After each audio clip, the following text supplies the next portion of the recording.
नमस्कार, मैं doctor Narendra Pandey allergy asthma centre की तरफ से। बहुत लोगों को नाक में कलबलाहट होता है, नाक ऐसे ऐसे करते रहते हैं, ऐसे ऐसे करते रहते हैं, उसके बाद अंदर कफ होता है। आज ये लेके हम लोग इस विषय पर चर्चा करेंगे। अगर अभी तक सब्सक्राइब नहीं किए हों तो कृपया घंटा दबा के ऑल दबाएंगे तो सबसे पहले वीडियो आपको ही मिलेगा। और अगर वीडियो पसंद आए तो लाइक तो बनता है, शेयर अगर करेंगे तो बहुत लोग, जो लोग नहीं जानते हैं वो लोग भी जान पाएंगे। तो बहुत लोगों को ऐसे नाक बार बार दबाना पड़ता है, ये होता है, ये नाक दबाने से इसको एलर्जिक सैल्यूट बोलते हैं। इस तरह से बहुत लोग करते रहते हैं हर समय, क्योंकि नाक के अंदर में इरिटेटिव एक भाव रहता है। इसके साथ साथ अब ये ऐसे करने की वजह से क्या होता है, यहाँ डैन मॉर्गन्स लाइन आ जाता है। ये नाक, बहुत लोगों का देखेंगे नाक के ऊपर ऐसे दाग पड़ा हुआ, तो क्या ऐसे ऐसे करते रहने से ये यहाँ दाग आ जाता है। लेकिन उससे भी ज़्यादा तकलीफ देह है, अंदर नाक के अंदर में एक अस्वस्थी भाव तैयार रहता है, कफ पैदा होता है। कुछ लोगों को ड्राई कफ होता है, नेज़ल ब्लॉकेज होता है, नाक बंद रहता है हरदम। कुछ लोगों के नाक से लगातार पानी आते रहता है। कुछ लोगों के नाक के साथ साथ एक गले में भी इरिटेशन होता है, और कुछ लोगों को बहुत सारा छींक भी आता है। एक समस्या भी हो सकता है या एकाधिक भी हो सकता है। तो इन सब के पीछे जो कारण है वो कारण है एलर्जिक ट्रिगर। एलर्जी का नाम जब भी आता है तो हम लोग सोचते हैं ओ एलर्जी हुआ है तो इसको ठंडा नहीं खाना, इसको केला नहीं खाना, इसको बैगन नहीं खाना। ये सारा लिस्ट हम लोग समाज या जो डॉक्टर लोग को दिखाते हैं वो लोग भी प्रिकॉशन लेने बोलते हैं, या ठंडा नहीं खाना, ये सारा चीज़ बोलते हैं। लेकिन ये सब बचाव करने के बावजूद भी हम लोग महसूस करते हैं कि इसमें कोई राहत नहीं मिल रहा है। राहत सिर्फ दवाइयों से मिलता है। जब तक दवाई खाते हैं तब तक राहत रहता है। दवाई बंद होता है फिर 2-4 दिन के बाद से वैसे ही किन्हीं लोगों को कफ भी होता है। तो इसके पीछे जो भी कोई भी कहीं भी इलाज कराते हैं तो देखिएगा कि ब्रॉडली इसमें ज़्यादा से ज़्यादा एंटी एलर्जिक दवाइयों का यूज़ होता है। एंटी एलर्जिक देने से कुछ राहत मिलता है। अभी एंटी एलर्जिक कहीं ना कहीं एलर्जी है बोल के एंटी एलर्जिक दे रहे हैं तो न्यूट्रलाइज हो रहा है, हम रिलीफ में रह रहे हैं। लेकिन ये परमानेंट सॉल्यूशन नहीं है। उसका दूसरा इफेक्ट भी है। एंटी एलर्जिक खाने से नींद आता है, बॉडी स्लो हो जाता है, ड्राउजीनेस रहता है, एनर्जी नहीं रहता है बॉडी में, एनर्जी छीन हो जाता है। तो ये प्रॉब्लम्स भी रहता है। तो अपने को इसका परमानेंट सॉल्यूशन के लिए खोज करने के लिए ज़रूरत है मॉडिफाइड स्किन प्रिक टेस्ट, चमड़े में एलर्जी का परीक्षा करना।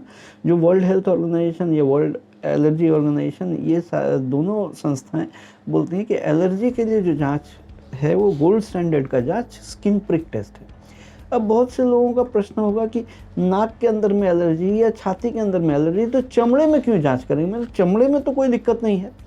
जी हाँ, ये जो नाक में एलर्जी होता है, जैसे मैं बोल रहा था खाने पीने रोकने से कुछ खास बेनिफिट नहीं मिलता है, वो इसलिए क्योंकि एलर्जी टोटलिटी होता है। अभी टोटलिटी में से जो चीज़ हमारे शरीर में प्रवेश कर रहा है और रिएक्ट कर रहा है, जो मेरे शरीर को सूट नहीं कर रहा है, वो एलर्जन बन गया।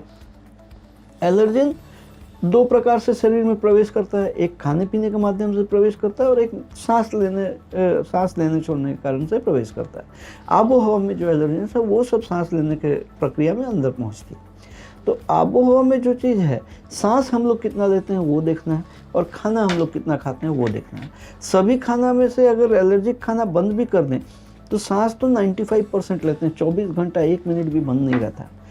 इसलिए एयरबोर्न एलर्जन सबसे ज़्यादा हम लोगों के शरीर में प्रवेश करता है। अभी वो एयरबोर्न एलर्जन प्रवेश करता है, वो दिखता नहीं है, और सांस के साथ अंदर जाके एलर्जीज क्रिएट करता है। खाना पीना हम लोग रोकते हैं, अगर सब खाना पीना भी रोक दे तो भी हमको 5% से ज़्यादा रिलीफ मिलने वाला नहीं है, क्योंकि सांस लेना तो हम बंद नहीं कर रहे हैं। और ये जो सांस ले रहे हैं, लेते वक्त ही जो नेज़ल पैसेज है या रेस्पिरेटरी ट्रैक्ट है, उसमें मास्ट सेल बैठा रहता है, जो रिसेप्टर सेल होता है, जो ये एलर्जन को रिसीव करके एलर्जी कैस्केड बना के जो टारगेट ऑर्गन रहता है वहाँ पर सिग्नल भेजता है कि यहाँ ये गड़बड़ी करना है। वही मास्ट सेल हम लोग के ठीक चमड़े के नीचे बैठा रहता है। नाक के अंदर जाके तो हम देख नहीं सकते कि कौन कौन जाके रिएक्ट कर रहा है, लेकिन वो एलर्जन अलग अलग चमड़े में रख के और उसके ऊपर मामूली सा स्क्रैच करके अपन देख लेते हैं, तो वो मास्ट सेल के साथ इंटरेक्ट करके चमड़े के ऊपर रिएक्टिविटी आ जाता है। वो रिएक्टिविटी से हम लोग पहचान लेते हैं कि किन किन चीज़ों से एलर्जी हो रहा है, कितने मात्रा में हो रहा है। कारण जब जान जाएंगे तो निवारण भी संभव है। जब ये चिन्हित हो जाएगा तब इसके बाद हम लोग बनाते हैं एलर्जेन एक्सट्रैक्ट वैक्सीन।